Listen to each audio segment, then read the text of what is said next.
چلیں بھائی، بسم اللہ الرحمن الرحیم. کتاب الایمان فصل اول چل رہی ہے.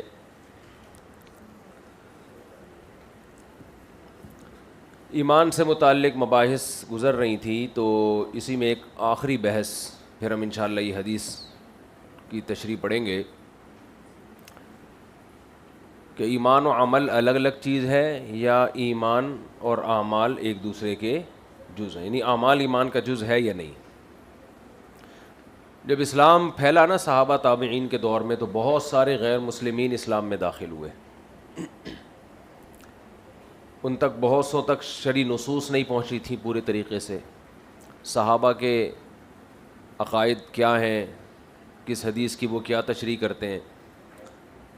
تو بہت سے لوگوں نے اخپل طریقے سے قرآن و سنت کی تشریح شروع کر دی.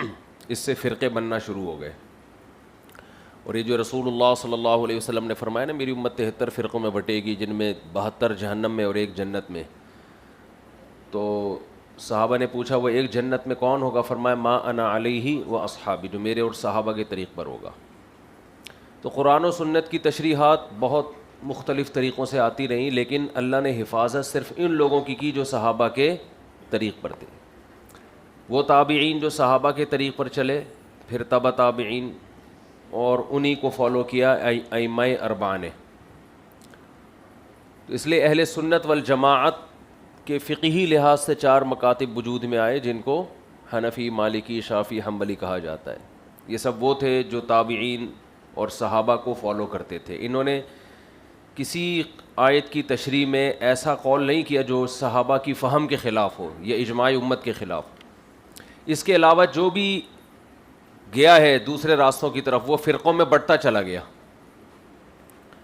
اور جتنے بدعتیوں کے فرقے وجود میں آئے، وہ سب سہارا قرآن و سنت کا لیتے تھے. نصوص، قرآنی آیت، قرآن کے حوالے سب کے پاس، لیکن وہ پنپ نہیں پائے. یعنی پنپنے کا مطلب یہ ہے کہ ان کی شکلیں ہر دور میں چینج ہوئی ہیں. آج اگر کوئی ان میں سے کوئی فرقہ بچا ہے، تو اس فرقے کو 200 سال پہلے سے میچ کرو گے تو بہت چینج ہو چکا ہوگا. 400 سال پیچھے جاؤ گے تو الگ ہی شکل نظر آئے گی، کیونکہ بدعت کے پاؤں نہیں ہوتے، بنیاد مضبوط نہیں ہوتی. تو بدعتیوں کے مسلک چینج ہوتے رہتے ہیں. آپ ہمارے دور کی بدعتیوں کو دیکھ لو کہ ان میں 100 سال پہلے آپ کو وہ بدعتیں نظر نہیں آئیں گی جو اب نظر آ رہی ہیں، اور 100 سال کے بعد اور الگ سے چیزیں آ چکی ہوں گی، کیونکہ مضبوط نہیں ہے نا. تو شروع میں جب یہ اسلام دنیا میں پھیلا ہے اور بہت سے اہل فارس اور یونانی لوگ ان کے نظریات شامل ہوئے، تو مشہور فرقے جو تھے ان میں سب سے مشہور تھا معتزلہ. معتزلہ اعتزال سے نکلا ہے، یعنی اہل سنت سے یا اہل حق سے اعتزال کر لیا انہوں نے. ان تمام فرقوں کے بانیوں کے نام کتابوں میں لکھے، لیکن کوئی مستند بات نہیں ہے کہ یہی تھے یا کوئی اور تھا. اس لیے ان کی طرف یقینی طور پہ نسبت کرنا، سوائے جہمیہ جو تھے نا، اس کا بانی جہم ابن صفوان کی طرف اس کی نسبت ہے، کیونکہ یہ تو نسبتی نام کی طرف ہے. تو معتزلہ جو تھے، ان کا یہ عقیدہ تھا کہ جو شخص کبیرہ گناہ کا مرتکب ہوگا وہ اسلام سے خارج ہو جائے گا، لیکن کافر نہیں بنے گا. وہ کافر اسی وقت بنے گا جب ضرورات دین میں سے کسی چیز کا انکار کرے گا. یعنی کفر کے بارے میں ان کا وہی نظریہ تھا جو اہل سنت والجماعت کا ہے. چونکہ انہوں نے دیکھا کچھ نصوص ایسی ہیں جن میں یہ آتا ہے کہ ارتکاب کبیرہ پہ بھی کفر کا اطلاق کیا گیا ہے نا، من ترک الصلاۃ متعمدا فقد کفر، اس طرح کی احادیث ہے نا. اور قتل پہ قرآن مجید میں مخلد فی النار ہونے کی وہی سنائی گئی ہے نا. جس نے مسلمان کو قتل کیا، فجزاء جہنم خالدا فیہا، وہ اس میں ہمیشہ رہے گا. تو ہمیشہ کا لفظ تو ہمیشہ ہے. تو وہ کہتے تھے کہ مرتکب کبیرہ جو ہے یہ بھی مخلد فی النار ہے، البتہ کافر نہیں ہے. پھر کیا مسلمان ہے؟ مسلمان تو مخلد فی النار ہوتا نہیں. حدیث میں آتا ہے جتنے اہل ایمان ہیں وہ نکلیں گے. تو وہ کہتے تھے کہ مخلد فی النار تو ہے لیکن کافر نہیں ہے، بلکہ نہ مسلم ہے نہ کافر ہے، منزلتم بین المنزلتین کے قائل تھے وہ، کہ ایمان اور کفر کے درمیان بھی ایک مقام ہے. سمجھتے ہیں؟ تو یہ تھے معتزلہ. یہ رؤیت باری تعالیٰ کے بھی منکر تھے کہ قیامت کے دن اللہ کا دیدار نہیں ہوگا، یہ ہو نہیں سکتا. لا تدرکہ الابصار وہو یدرک الابصار جیسی نصوص سے استدلال کرتے تھے. اچھا، انہوں نے اپنے فرقے کا نام رکھا تھا اصحاب العدل والتوحید. سبحان اللہ. دیکھو ناموں سے دھوکہ نہ کھانا ہے، ملتے جلتے ناموں سے دھوکہ نہ کھائیں، لکھا ہوتا ہے نا. ان کا نام، اپنا نام کیا رکھا تھا انہوں نے؟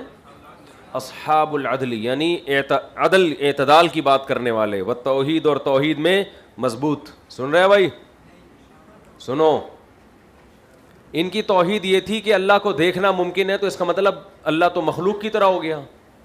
مخلوق کی طرح ہو گیا تو یہ تو اللہ کی شان میں گستاخی ہے. تو جو یہ کہتے تھے کہ اللہ کو دیکھنا ممکن ہے قیامت کے دن، تو گویا تو یہ تو اللہ تو آنکھیں اس کا ادراک کر رہی ہیں. پھر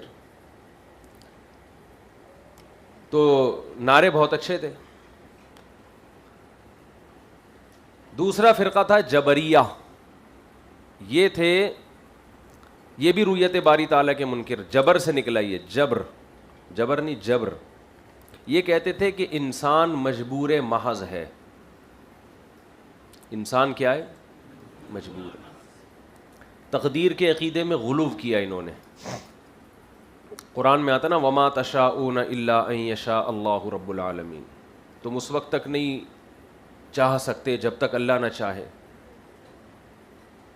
نیکی کی توفیق بھی اللہ کی طرف سے، برائی کی توفیق بھی. یہ اس طرح کی بہت ساری نصوص ہیں نا قرآن میں، قرآن و سنت میں.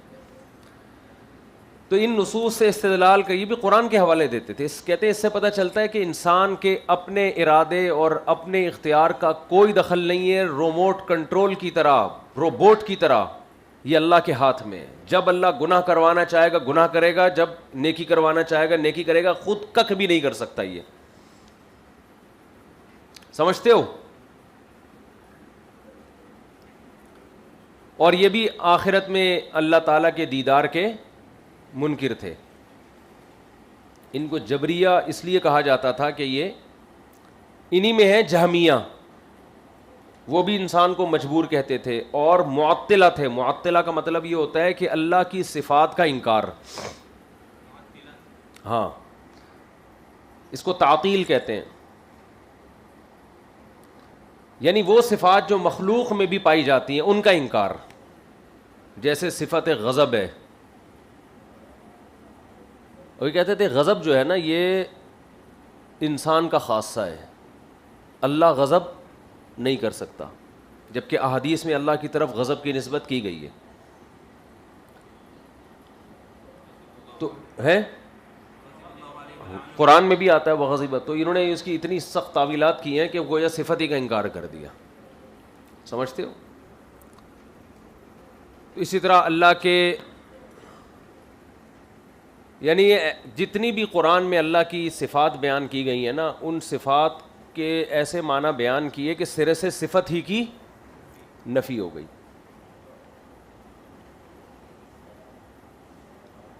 صرف علم اور قدرت، کہ اللہ علم رکھتا ہے اور قدرت رکھتا ہے.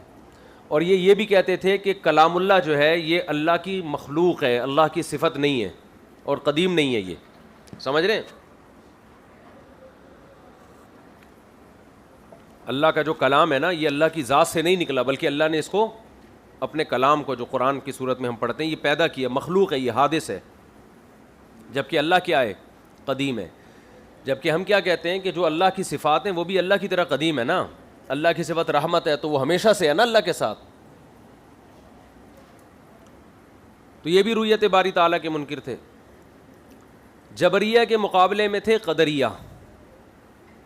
جیسے جبریہ نے یہ کہا کہ انسان مجبور محض ہے، وہ ککھ بھی نہیں کر سکتا، اس کے اپنے ارادے کا سرے سے نیکی اور برائی میں کوئی دخل ہے ہی نہیں. گویا کہ اللہ کو پھر ظالم کر دیا نا انہوں نے.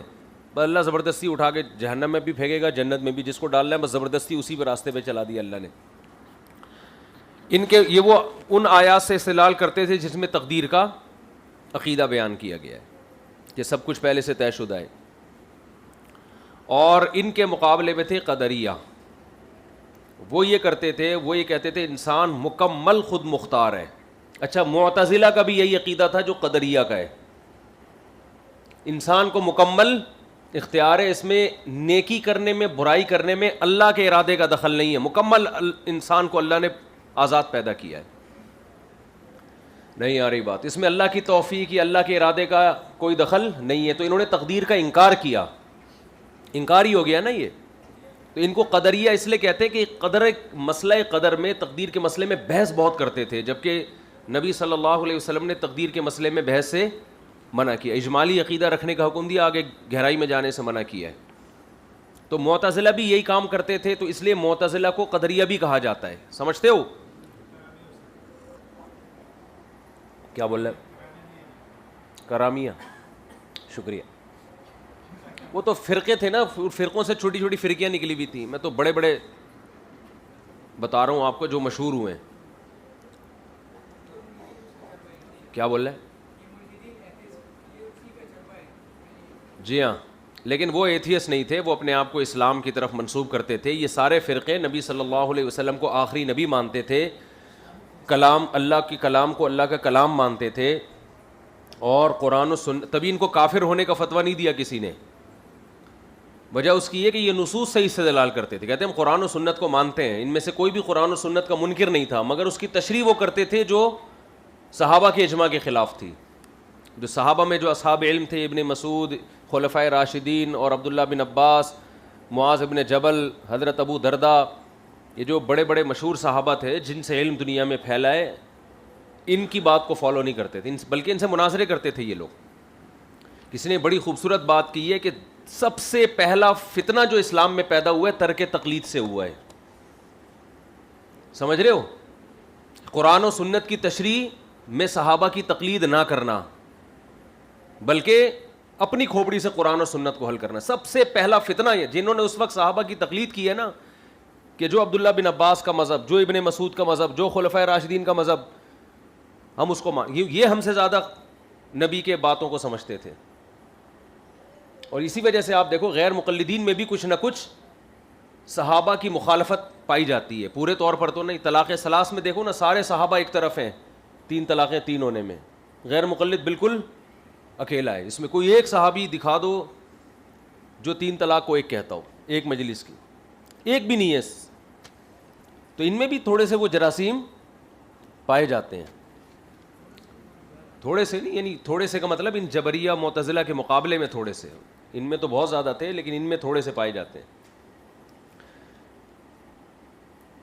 اسی طرح اسلاف نے حضرت, یعنی جو صحابہ کے جو شاگرد تھے, تابعین, تبع تابعین, ان کا اجماعی عقیدہ کیا ہے؟ دیکھو, انہوں نے مشاجرات صحابہ میں دلائل پہ بحث نہیں کی ہے.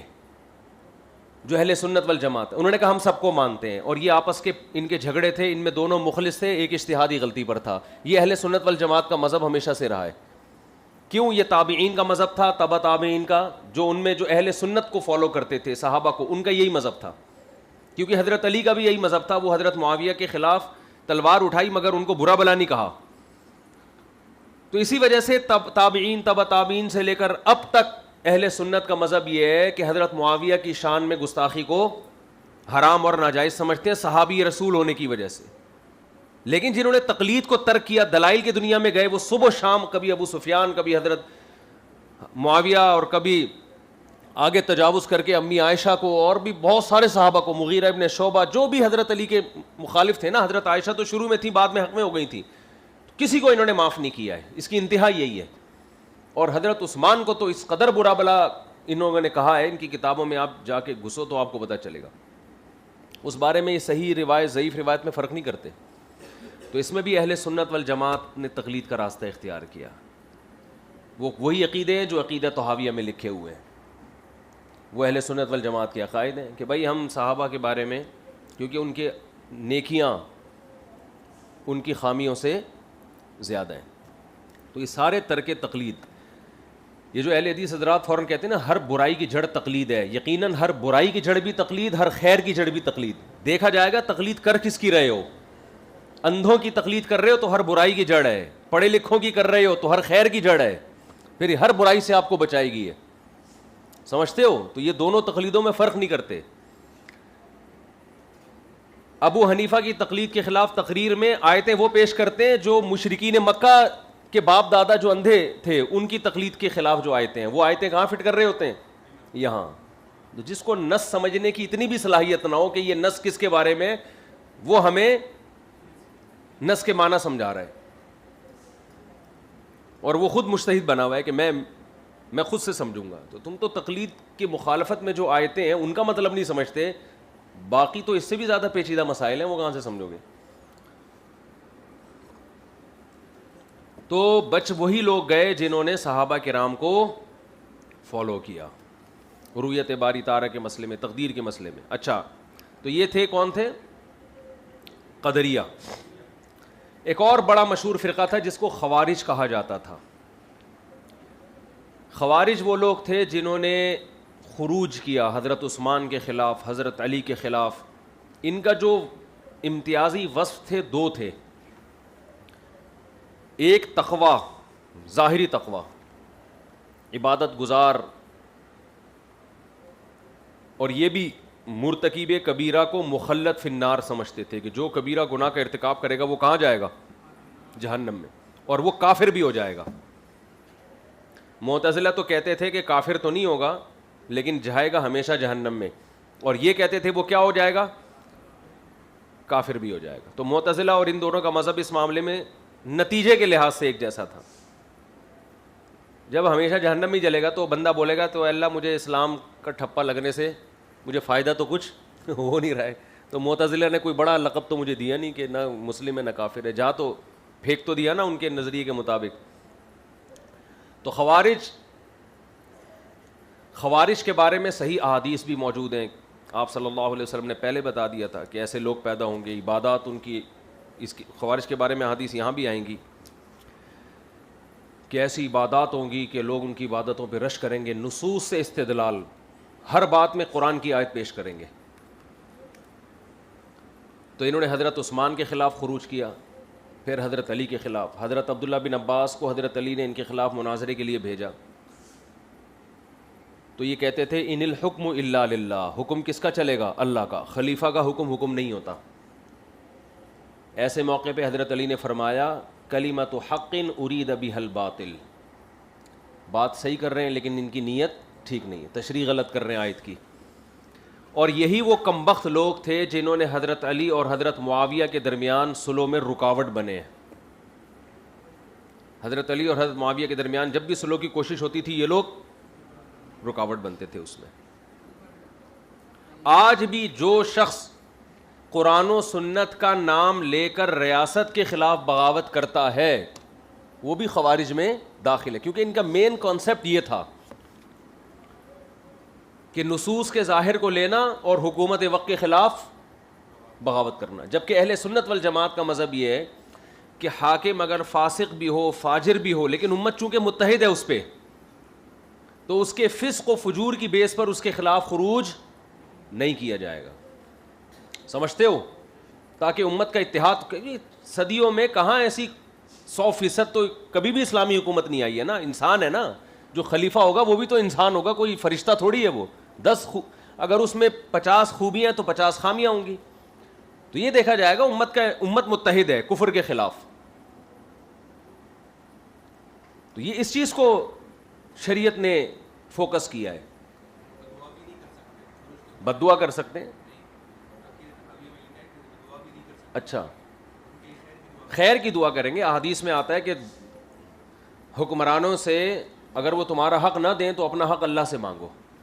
یہاں تک کہ ایک صحابی نے پوچھا یا رسول اللہ اگر وہ مجھے مارے، فرمایا وَإِن ضَرَبُوا ظَهْرَكَ، تمہاری پشت پہ کوڑے بھی مارے ہیں تو بھی صبر کرو. اجتماعی مفاد کی خاطر نا. بعض دفعہ یہ ہوتا ہے کہ ایک اجتماعی امت کے مصلحت کی خاطر انفرادی نقصان کو برداشت کیا جاتا ہے. فرد واحد برداشت کرتا ہے یار کوئی بات نہیں، میں پٹ جاؤں گا، میں اللہ سے حق لے لوں گا، لیکن اگر میں نے بغاوت کی تو یہ سب ٹکڑے ہو جائے گا.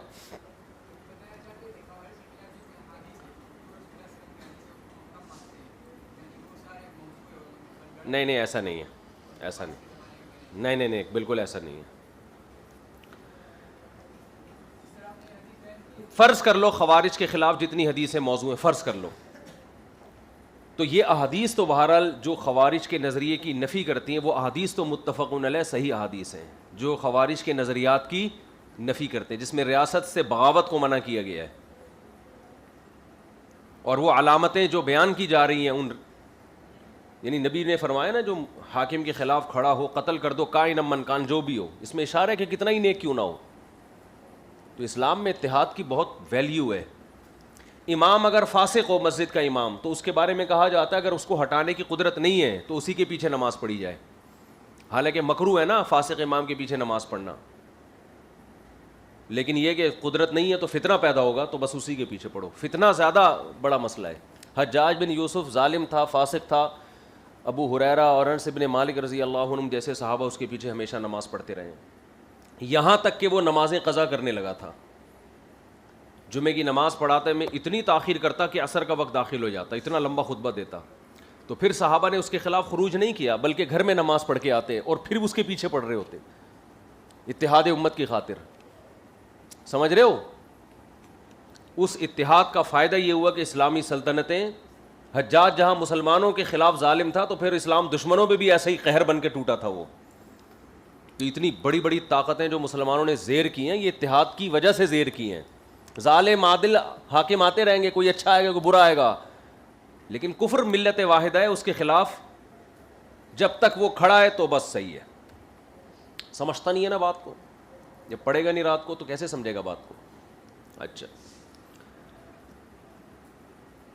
تو یہ سب، یہ جو خوارج اور معتزلہ تھے ان کا یہ نظریہ تھا کہ اعمال جو ہے یہ ایمان کا حصہ ہے، ایمان اس وقت تک ہوگا نہیں جب تک کہ آپ کبیرہ گناہ سے بچیں گے نہیں، فرائض واجبات کو پورا نہیں کریں گے آپ،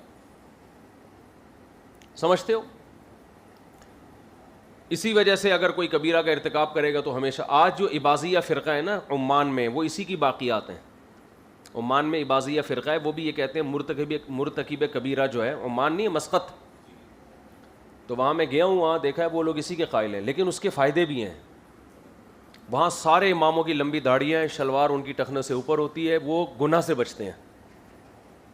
مجھے عربوں میں داڑھیاں نظر نہیں آئیں الا ماشاء اللہ، جتنے بھی عرب کنٹریز میں جاؤ اماموں کی داڑھیاں کیا ہیں؟ شارٹ۔ تو انہوں نے، ان کی داڑھیاں لمبی لمبی، چہروں پہ رونق ہے، بہرحال کبیرہ گناہ سے بچتے ہیں۔ اور دوسری بات، ویسے گمراہ نہیں رہے اب جیسے یہ پہلے تھے۔ ان کے زیادہ تر عقیدے اہل سنت والجماعت کی طرح ہیں، بس ایک عقیدہ یہ ہے، ایک یا دو عقیدے ان کے اہل سنت سے، ایک یہ کہتے ہیں مرتکب کبیرہ ہمیشہ جہنم میں جلے گا، سمجھتے ہو؟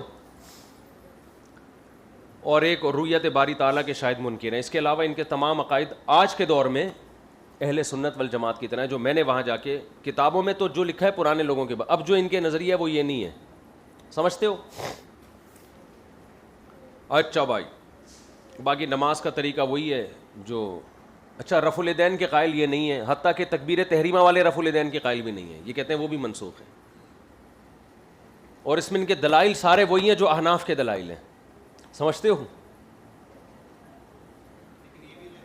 لیکن وہ یہ کہتے ہیں کہ احناف جو تکبیر تحریمہ کے رفع الیدین کے قائل ہیں، اس کی کیا دلیل ہے؟ منسوخ کی دلیل اتنی مضبوط ہے کہ تکبیر تحریمہ والا بھی منسوخ ہے، تو آپ ان کے دلائل پڑھو، آپ کو لگے گا کہ یار یہ زیادہ صحیح ہے، یہ لگتا ہے ایسا ہی ہے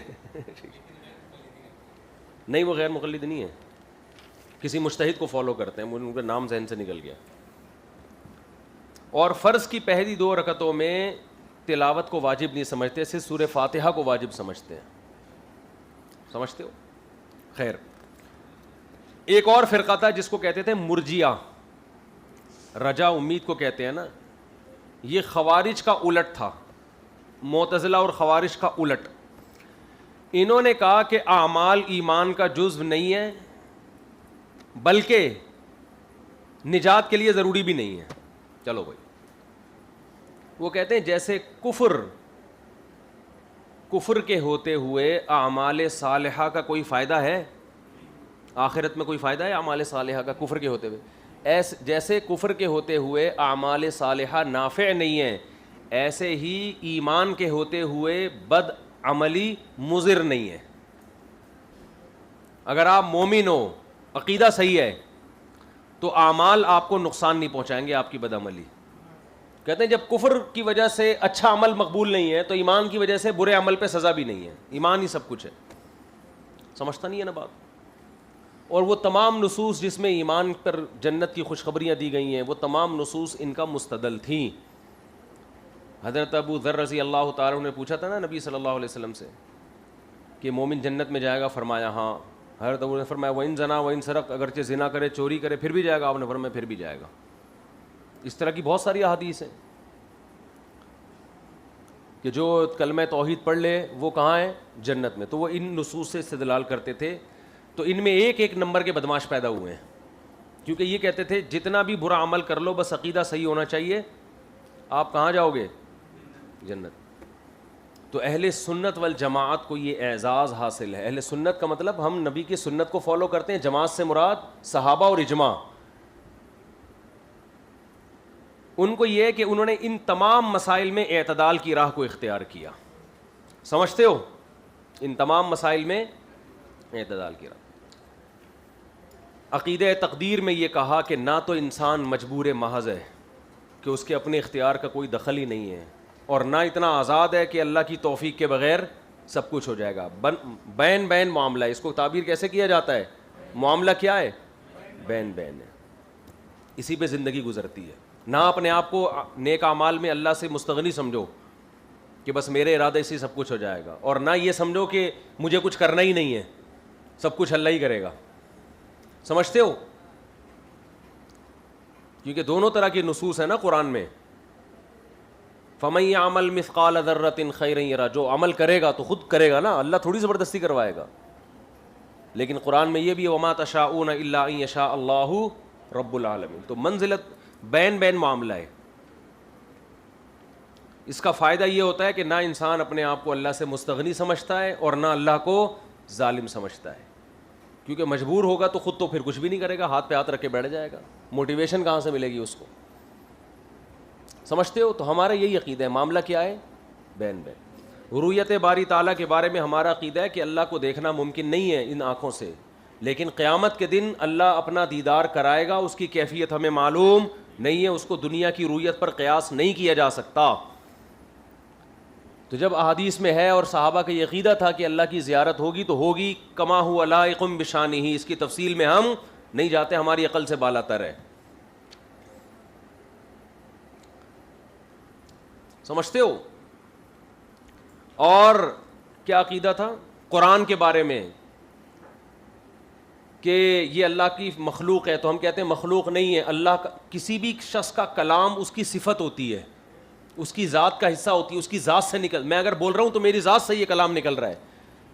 تو اس لیے عقیدہ طحاویہ میں لکھا ہے کہ اللہ قرآن جو ہے اللہ کا کلام ہے. بدا منہ بلا کیفیت، یہ اللہ سے نکلا ہے، اس کی کیفیت ہمیں معلوم نہیں ہے. اللہ نے خود کلام کیا. وکلم اللہ موسیٰ تکلیما. قرآن کہہ رہا ہے کہ اللہ نے کلام کیا موسیٰ سے، تو ہمیں حقیقت معلوم نہیں، اس کی تفصیل معلوم نہیں. جہمیہ نے کہا کہ اللہ کی صفات کا انکار، کیونکہ اس سے تو مخلوق. اب وہ کہتے ہیں غضب جو ہے نا، غضب میں کیا ہوتا ہے؟ آپ کا سانس پھولتا ہے، آپ باہر کے اثرات قبول کرتے ہو، تو یہ تو عیب ہے اللہ کے حق میں. اللہ کو جب غصہ آئے گا تو اس کا مطلب وہ بھی یعنی متاثر ہو رہا ہے باہر کے ماحول سے. تو انہوں نے کیا کر دیا؟ صفت رحمت کی بھی نفی، صفت غضب کی بھی نفی. ان کو کہتے ہیں تعطیل. اور کچھ لوگ ایسے تھے جو تشبیہ کے قائل ہوئے. انہوں نے کہا اللہ کا غضب ہے جیسے ہمیں غضب آتا ہے. اللہ عرش پر، یہ ہمارے اہل حدیث بھی بولتے ہیں کہ اللہ عرش پر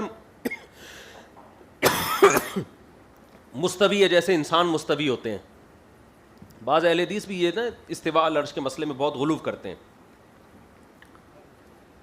اور معذرت کے ساتھ بعض پنجپیری حضرات بھی غلو کرتے ہیں. سب نہیں، بعض، سب نہیں کرتے.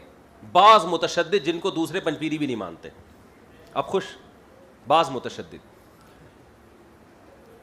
کہ وہ باقاعدہ کیوں بتاتے ہیں اللہ عرش کے ساتھ ایسے یوں ہے، لگا ہوا ہے اور ایسے بیٹھا ہوا ہے، بالکل اس کی کیفیت بیان کرتے ہیں. اگر حدیث میں کیفیت آئی بھی ہے تو وہ حدیث خود متشابہات میں سے ہے. اس کیفیت کی کیفیت بھی ہمیں معلوم نہیں ہے. بعض احادیث میں کیفیات بھی بیان ہوتی ہیں کہ اللہ روٹی پکائے گا ایسے، اس طرح کر کے کچھ روایت آتی ہیں کہ قیامت کے دن بندوں کو کھلا کے، اس طرح کی جو احادیث ہیں، تو وہ کیفیت ہم نہیں بیان کر سکتے اگرچہ حدیث میں، اس لیے کہ وہ خود مجہول ہے، اسے ہمیں سمجھانے کے لیے، تقریب فہم کے لیے بتایا گیا ہے۔ اللہ آسمان دنیا پہ آتا ہے۔ اب علامہ ابن تیمیہ رحمہ اللہ بہت بڑے عالم تھے، لیکن انہوں نے مسئلہ صفات میں بعض چیزوں میں غلو کیا ہے، جیسے کہ ہمارے ہاں بعض لوگوں نے صفات کی تعویل میں غلو کیا ہے، ایسی ایسی تعویلات کی ہیں جو بنتی نہیں ہیں، تو ایسے ہی بعض لوگوں نے